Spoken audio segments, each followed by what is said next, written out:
तो हेलो बच्चों, क्या आप भी 10वीं कक्षा के छात्र हैं और 2027 में बोर्ड परीक्षा देने वाले हैं? तो आज का यह वीडियो काफी इंपॉर्टेंट है आप लोगों के लिए। जैसा कि बच्चों आप यहाँ देख सकते हैं, बिहार बोर्ड 2027 नन हिंदी, जी हाँ नन हिंदी का VVI ऑब्जेक्टिव क्वेश्चन बताने वाला हूँ।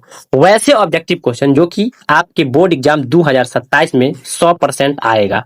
तो आप इस वीडियो को शुरू से अंत तक जरूर देखिएगा। और हाँ, इस वीडियो के माध्यम से मैं आपको हिंदी का टॉप 40 क्वेश्चन बताने वाला हूँ, ठीक है। इसमें जो है हिंदी ग्रामर भी है और नन हिंदी का भी क्वेश्चन है, ठीक है। और 40 क्वेश्चन है। आप सोच सकते हैं अगर यहाँ से आप 40 क्वेश्चन बना लेते हैं तो आपको बोर्ड एग्जाम 2027 में बहुत ही आसान होगा क्वेश्चन बनाने में। तो चलिए, वीडियो अच्छा लगे तो एक लाइक कर दीजिएगा। अगर चैनल पे नए हैं तो चैनल को सब्सक्राइब करके बेल आइकन को ऑल पे कर लीजिएगा। तो चलिए हम चलते हैं बिना कुछ देरी किए हुए क्वेश्चन की ओर। तो देखिए बच्चों, पहला नंबर प्रश्न है कि हामिद खिलौने की जगह अपनी दादी के लिए क्या खरीद कर लाता है? तो देखिए, हामिद जो है अपनी दादी के लिए चिमटा खरीद करके लाता है। तो ऑप्शन बी इसका सही जवाब हो जाएगा। चलिए अब हम चलते हैं अगला प्रश्न पे। देखिए 2 नंबर प्रश्न है कि बाल मनोविज्ञान पर आधारित कहानी कौन है? देखिए, बाल मनोविज्ञान पे जो आधारित कहानी है ना, ये ईदगाह है।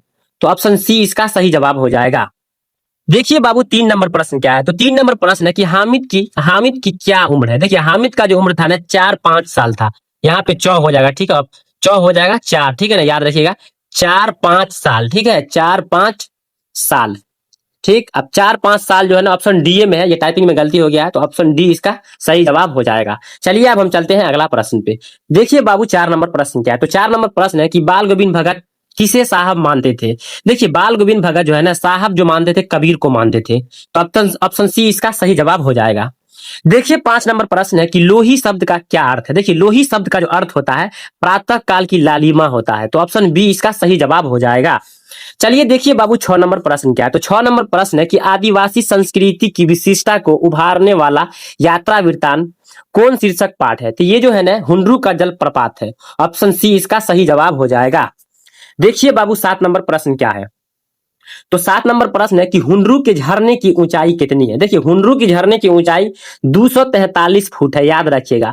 अब देखिए 243 फुट जो है ना ऑप्शन बी में है। तो ऑप्शन बी इसका सही जवाब हो जाएगा। देखिए 8 नंबर प्रश्न क्या है? तो 8 नंबर प्रश्न है कि फणीश्वर नाथ रेणु रेणु की रचना है, इसमें से कौन है जो फणीश्वर नाथ रेणु लिखा है? तो देखिए, फणीश्वर नाथ रेणु जो है ना, ये जो लिखा है ठेस लिखा है, ठीक है। तो ऑप्शन ए इसका सही जवाब हो जाएगा। आइए बच्चों, अब 9 नंबर प्रश्न देखते हैं। तो 9 नंबर प्रश्न है कि सृजन को मोहर छाप वाली धोती का दाम निकाल कर कौन देती है? कौन देने लगी? तो देखिए, ये जो है ना मानू दीदी देने लगी। तो ऑप्शन ए इसका सही जवाब हो जाएगा। चलिए अब हम देखते हैं 10 नंबर प्रश्न। तो 10 नंबर प्रश्न है कि पनियाई शब्द का अर्थ क्या है? तो देखिए, पनियाई शब्द का जो अर्थ होता है ना ललचाई होता है। ऑप्शन बी इसका सही जवाब हो जाएगा। आइए बच्चों, देखते हैं 11 नंबर प्रश्न। देखिए, 11 नंबर प्रश्न को देखने से पहले हम आपको एक चीज बता देते हैं कि आप ये बताइए कि 10 क्वेश्चन देखे तो आपको कैसा लगा, ठीक है। और अच्छा जरूर लगा होगा, और अच्छा लगा हो तो आप इस वीडियो को एक लाइक जरूर कीजिएगा, ठीक है। क्योंकि आपका एक लाइक मुझे बहुत मोटिवेट करता है बच्चों, तो एक लाइक आप जरूर कीजिएगा। और हाँ, इस वीडियो के माध्यम से मैं आपको 40 VVI ऑब्जेक्टिव क्वेश्चन बताने वाला हूं। वैसे ऑब्जेक्टिव क्वेश्चन जो 2027 में पूछा जाएगा।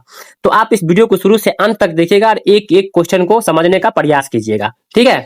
तो देखिए 11 नंबर प्रश्न है कि सृजन को लोग बेकार नहीं बल्कि क्या समझते थे? तो देखिए, सृजन को लोग बेकार नहीं बल्कि बेगार समझते थे। तो ऑप्शन सी इसका सही जवाब हो जाएगा। आइए बच्चों, 12 नंबर प्रश्न देखते हैं। तो 12 नंबर प्रश्न है कि कलिंग महाराज की कन्या का नाम क्या है? देखिए, कलिंग महाराज की कन्या का नाम पद्मा था। तो ऑप्शन ए इसका सही जवाब हो जाएगा। देखिए 13 नंबर प्रश्न है कि मैं स्त्रियों पर शस्त्र नहीं चलाऊंगा किसने कहा? देखिए, ये राजा अशोक ने कहा। तो ऑप्शन जो हो जाएगा ना ऑप्शन बी हो जाएगा। ऑप्शन बी इसका सही जवाब हो जाएगा, अशोक ने। आइए देखिए 14 नंबर प्रश्न देखते हैं। तो देखिए इसका जवाब दीजिए बाबू। 14 नंबर प्रश्न है कि कलिंग के महाराज लड़ाई में मारे गए, यह समाचार किसने लाया? ये जो समाचार लाया था गुप्तचर ने लाया था। तो ऑप्शन सी इसका सही जवाब हो जाएगा। देखिए बाबू 15 नंबर प्रश्न है कि 15 नंबर क्वेश्चन है कि साक्षात शब्द का अर्थ क्या है? देखिए, साक्षात शब्द का अर्थ जो होता है ना सामने होता है। तो ऑप्शन बी इसका सही जवाब हो जाएगा। अब देखिए 16 नंबर प्रश्न है कि ईर्ष्या तू न गई मेरे मन से शीर्षक पाठ साहित्य की कौन सी विधा है? तो देखिए, ये जो है ना ये निबंध है। ऑप्शन सी इसका सही जवाब हो जाएगा 16 नंबर प्रश्न का। आइए देखते हैं 17 नंबर प्रश्न। तो देखिए 17 नंबर प्रश्न है कि हरास। देखिए यहाँ पे हरास हो जाएगा, ठीक है, ये हरास होगा, ठीक है ना। यहाँ पे हरास होगा। हरास शब्द का अर्थ क्या है? देखिए हरास शब्द का अर्थ जो होता है ना, गिरावट होता है। तो ऑप्शन ए इसका सही जवाब हो जाएगा। अब देखिए बच्चों 18 नंबर प्रश्न क्या है? तो देखिए 18 नंबर प्रश्न है कि कैसे मनुष्य समाज की दया के पात्र है। देखिए वैसा मनुष्य दया के समाज के पात्र वो है जो चिंता दगद मनुष्य है। वे मनुष्य है जो समाज में सबकी देखभाल करता है, ठीक है ना, वो सबसे अच्छा व्यक्ति है। तो उसको कहा जाता है चिंता दगद मनुष्य है। तो ऑप्शन बी इसका सही जवाब हो जाएगा। आइए देखते हैं 19 नंबर प्रश्न। तो देखिए 19 नंबर प्रश्न है कि ईर्ष्या की बड़ी बेटी का नाम क्या है? देखिए ईर्ष्या की बड़ी बेटी का नाम निंदा है। तो ऑप्शन सी इसका सही जवाब हो जाएगा, ठीक है। अब देखिए 20 नंबर प्रश्न क्या है? तो 20 नंबर प्रश्न है कि विक्रम नाम यक्ष को दमित कर बिहार बनाने के कारण किस विश्वविद्यालय का नामकरण हुआ? तो ये जो हुआ था ना, विक्रमशिला का हुआ था। ऑप्शन बी इसका सही जवाब हो जाएगा। देखिए अगर वीडियो अच्छा लगे तो एक लाइक कीजिएगा। अगर चैनल पे नए हैं तो चैनल को सब्सक्राइब करके बेल आइकन को ऑल पे कर लीजिएगा, ठीक है बच्चों, क्योंकि मैं बहुत ही मेहनत से वीडियो बनाता हूं। तो प्लीज आप एक सब्सक्राइब और एक लाइक जरूर कीजिएगा। चलिए अब हम चलते हैं अगला प्रश्न पे। देखिए 21 नंबर प्रश्न है कि भागलपुर जिला के किस गांव में विक्रमशिला विश्वविद्यालय बना? ये जो है ना अंतचिक में बना है, याद रखिए अंतिचक में। ऑप्शन सी इसका सही जवाब हो जाएगा। देखिए 22 नंबर प्रश्न है बाबू कि विक्रमशिला विश्वविद्यालय में अध्यापन का माध्यम क्या है? देखिए इसका जो माध्यम था ना, संस्कृत भाषा था। तो ऑप्शन सी इसका सही जवाब हो जाएगा। आइए देखिए 23 नंबर प्रश्न है कि दीदी की डायरी शीर्षक पाठ में संजू किस कक्षा में पढ़ती है? तो देखिए संजू जो है ना, ये कक्षा 8 में पढ़ती है। तो ऑप्शन डी इसका सही जवाब हो जाएगा। अब देखिए बाबू 24 नंबर प्रश्न है कि दीनबंधु निराला पाठ के लेखक है। तो देखिए 24 नंबर प्रश्न का जो सही जवाब हो जाएगा ना, ऑप्शन डी हो जाएगा, आचार्य शिव पूजन सहाय। आचार्य शिव पूजन सहाय, ऑप्शन डी इसका सही जवाब हो जाएगा। देखिए बाबू 25 नंबर प्रश्न है कि देश में फैली हुई आर्थिक विषमता पर शब्द शास्त्र संधान करते समय कौन कौन उग्रतम समयवादी प्रतीक होते हैं? तो देखिए 25 नंबर प्रश्न का जो सही जवाब हो जाएगा ना, दीनबंधु निराला। ऑप्शन सी इसका सही जवाब हो जाएगा। आइए देखिए 26 नंबर प्रश्न है कि खेमा शीर्षक पाठ में बीना नाम की एक चालू और अस्थाई होटल किस स्थान पर थी? ये गली के नुक्कड़ पर था। तो ऑप्शन डी इसका सही जवाब हो जाएगा। देखिए इस वीडियो के माध्यम से मैं आपको 40 ऑब्जेक्टिव बताने वाला हूं, वैसे ऑब्जेक्टिव जो आपके बोर्ड एग्जाम 2027 में पूछे जाएंगे। तो आप इस वीडियो को शुरू से अंत तक देखिएगा और दोस्तों में शेयर जरूर कीजिएगा, ठीक है। चलिए अब देखिए 27 नंबर प्रश्न क्या है? तो देखिए 27 नंबर प्रश्न है कि पायदान शब्द का अर्थ है क्या है? तो देखिए पायदान शब्द का जो अर्थ होता है ना, सीढ़ी होता है। तो ऑप्शन डी इसका सही जवाब हो जाएगा। आइए देखिए 28 नंबर प्रश्न क्या है? तो देखिए 28 नंबर प्रश्न है कि तू जिंदा है तो डॉट डॉट कविता के कवि क्या गुजर जाने की बात कहते हैं? ये कष्ट और जुल्म को गुजर जाने की बात कहते हैं। तो ऑप्शन बी इसका सही जवाब हो जाएगा 28 नंबर प्रश्न का। देखिए बाबू 29 नंबर प्रश्न है कि यकीन शब्द का क्या अर्थ है? तो देखिए यकीन शब्द का जो अर्थ होता है ना, भरोसा होता है। तो ऑप्शन बी इसका सही जवाब हो जाएगा। अब देखिए 30 नंबर प्रश्न क्या है? तो 30 नंबर प्रश्न है कि जुल्म के महल गिरने की बात किस कविता में की गई है? तो देखिए 30 नंबर प्रश्न का सही जवाब हो जाएगा ऑप्शन सी, तू जिंदा है। तो ऑप्शन सी इसका सही जवाब हो जाएगा। देखिए अगर आप यहां से 40 क्वेश्चन देख लेते हैं तो 2027 में आपको बहुत आसानी होगा, ठीक है ना। आप बहुत आसानी से हिंदी का क्वेश्चन बना पाइएगा। तो आप शुरू से अंत तक जरूर देखिएगा, बहुत ही मस्त क्वेश्चन सब है। ये जो है ना 2027 में एवे करेगा, ठीक है, तो याद रखिएगा।